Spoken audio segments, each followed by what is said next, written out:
When the Islamic warrior Saladin conquered the Crusaders and took control of Jerusalem, all right, he entered into an agreement that the Muslims would protect the Christian churches. And so he appointed two Muslim families. Both of these families have been in Jerusalem for, close to 1,000 years. And each generation has passed down the key. The key. Right. The physical key. Mr. Judah said that the key he presently has is 800 years old. It's incredible. He had another key, but it broke.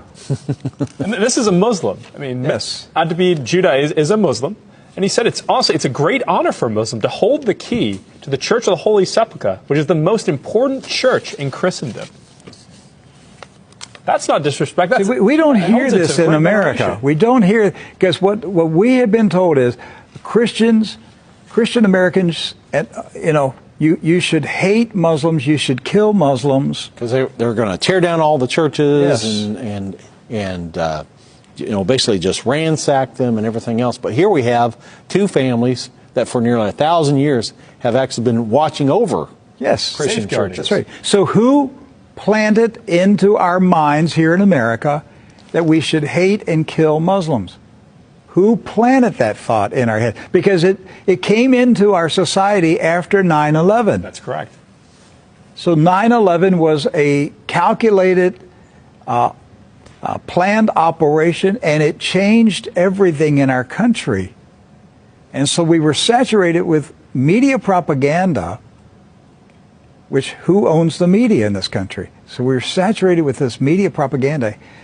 You Americans, you need to hate Muslims. You need to go to war. You need to send your sons to go kill Muslims. All right? And yet, when you go to the Middle East, you find out that the Muslims, like Christians, are taking care of Christian churches. Yes. Do not hold animosity against Christians or Americans, except in the case where Americans are pushing for war in their countries or trying to take their land. So they've lived together. They've lived together for centuries and centuries.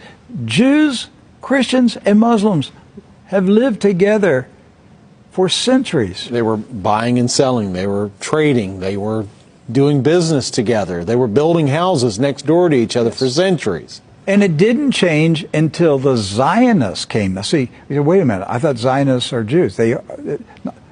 Not all Jews are Zionists.